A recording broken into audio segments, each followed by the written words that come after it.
In its heyday, Detroit was one of America's most significant contributors to the automobile industry, with a population of over 1 million. As the birthplace of Motown, it also heavily shaped the 1960s pop, R&B, and soul music scene. But this legacy saw a sharp social and economic decline, with its population plummeting from its peak by the thousands.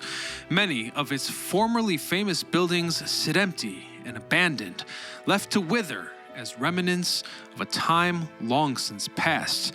The high crime rates also have been a significant concern to those familiar with it, but things were not always this way.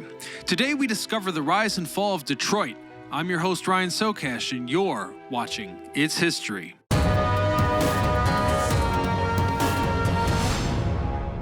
In 1699, a French military leader and trader named Antoine Cadillac traveled hoping to establish a new settlement along the strait that connected Lake Erie and Lake Huron. At the time, the French government was sharply divided over Canadian expansion. They went back and forth depending on fur prices and whether or not war with England was imminent, and eventually allowed Cadillac to go through with his plan. This was because the government knew that King Louis had a plan to put his grandson on the Spanish throne and was almost sure it would cause a significant conflict with Britain. If the conflict sparked a war, establishing a garrison in the strait would offer a highly advantageous defense position that allowed France to control the river. Cadillac was accompanied by a group of settlers, soldiers, and Native Americans. He chose these particular groups in hopes of forming a community that could support military activity and profit from the fur trade himself. To do this, he needed an established community of Native Americans who would buy goods and services from merchants and artisans with their furs. However, Cadillac was far from popular with the budding community. He was so focused on lining his pockets that he quickly lost popularity with the settlers and sparked many conflicts between rival tribes. This tragic oversight led to much intertribal violence and death, especially for the Fox tribe. Cadillac left Detroit in 1711, no more prosperous than he was when he started. France's long-standing peace with Britain was also a double-edged sword, as it caused the French government to neglect Detroit and its other minor garrisons as they served no immediate use. At the time, the fur trade in Detroit couldn't hold a candle to other fur trading centers. It wasn't until around half a century later that the income from the trade would become lucrative. And so, for the time being, Detroit lived on, but struggled as its population stagnated. Remember this point, as this is a problem that has resurged again in the modern day. In 1740, only 17 of the original 100 soldiers remained in Detroit. It wasn't until 1744 that France retook an interest in Detroit as a military asset, when Britain and France declared war on one another. Detroit quickly became valuable, first as a staging area for Native American raiding parties, and then as a defensive position for the French. In the end, however, the British captured Montreal, and Detroit surrendered shortly thereafter. They took control of Detroit on November the 29th, 1760, though they were later obligated to relinquish it under the 1783 Treaty of Paris. Detroit was incorporated as a village in 1802, just 3 years before it became the capital of the newly created Michigan Territory. Following a devastating fire in 1805, it was rebuilt, but surrendered again to the British during the War of 1812. Americans eventually recaptured the territory in 1813. After the War of 1812, Detroit saw a significant boom. Detroit's harbor welcomed steamships to and from its waters, and the 1825 opening of the Erie Canal made transporting goods to and from Detroit easier than ever, thanks to the influx of grain and other agricultural goods into the city by rail and water. It quickly became one of the most important flour milling centers in the country. processing and forwarding goods all across the United States and beyond to Europe. Detroit was incorporated as a city in 1815, and its manufacturing industries were particularly successful, with things such as steam engines, stoves, and furnaces. The end of the American Civil War in 1865 also marked the start of a significant shift in the city's primary economic source, from an agricultural staple to an industrial giant. But it didn't end there. The city also saw a rise in the pharmaceutical business. Actually, its industrial growth was so tremendous that it would kickstart one of the city's most dramatic rises in population over the next century, from 1850 to 1950, attracting many European and later African American inhabitants. By the year 1880, Detroit had a population of over 116,000 people, representing more than 40 nationalities. The 20th century also saw the rise of the automobile industry and the start of Detroit's reputation as Motor City. It was primarily propelled by the rise of the Big Three: Ford, General Motors, and Chrysler, some of America's biggest automobile companies. Ford in particular helped pioneer a brand new form of factory assemblage. Henry Ford officially founded the company in 1903. By 1908, it was producing the Model T, for which demand was so high that it led to the introduction of the assembly line. Though one of its most significant contributions was the auto industry, the city also produced things such as paints, metal crafts, rail cars, brass, and copper. The city also saw many cultural developments, such as the Fox Theater and the Detroit Institution of Arts. By 1929, it was the fourth largest city in the country, with a population of 1.6 million. And 160,000 people working in the auto industry. The downtown area was full of life, from industrial buildings and hotels to theaters and opera houses. 1930 also saw the completion of the Detroit-Windsor Tunnel, the world's first and only international vehicular tunnel. However, trouble was on the horizon around this time, as the Great Depression took a tremendous toll on the bustling city. You see, because its economy depended so heavily on the auto industry, thousands of people were put out of work when auto sales declined. The economy's later recovery was primarily thanks to the auto plants being repurposed for World War II efforts, such as building tanks and missiles.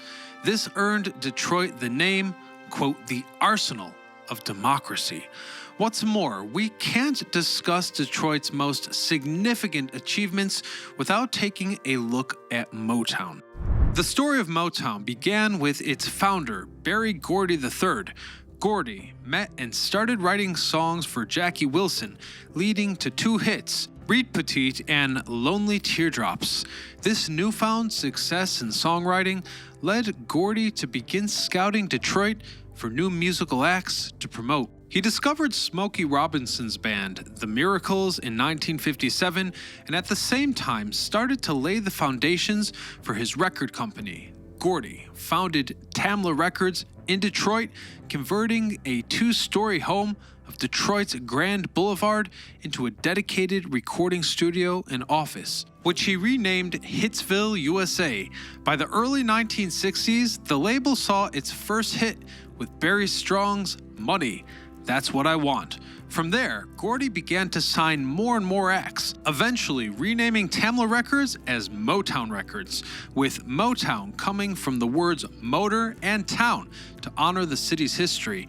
By 1964, Berry Gordy had signed artists such as Marvin Gaye, Stevie Wonder, and The Temptations, not to mention the Supremes. Gordy also hired many professional songwriters. Among them was Brian and Eddie Holland and Lamont Dozier, who wrote hit songs you most likely know today, such as Please Mr. Postman and Stop in the Name of Love. Motown's unique characteristics also came from the house band that backed up the songs the label released, including the Funk Brothers and many more unsung musicians. However, in 1972, Gordy moved Motown's corporate headquarters to Los Angeles, which had become a central music industry hub. Despite the many outstanding achievements Detroit accomplished, however, trouble was looming on the horizon, and it had been that way since the 1950s. Let me explain. A material shortage after World War II profoundly affected the auto industry. The steel demand skyrocketed, and automakers had to compete with many other businesses to get their supplies. There were also many strikes in the coal, copper, glass, and steel industries. These strikes and walkouts for poor treatment caused mass layoffs, unemployment, and specific factories to shut down for weeks and even months. Though work in automobile factories was lucrative when it was up and running, it was unreliable for workers in this period. At one point, it seemed there was hope.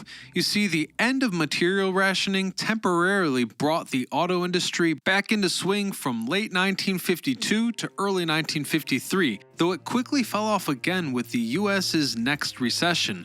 Layoffs returned, and with the start of automation, many more people lost their jobs. Overall, the auto industry was essentially a boom and bust industry for Detroit, but this was not the only problem the city faced. In the post-war period, many cities started to spread out. Detroit was no exception. The federal government's tax incentives and subsidies helped entice new families to move out of Detroit, and businesses followed soon after. Discriminatory practices against minority buyers were unfortunately not uncommon, further stoking the fires of racial tensions in the already segregated city.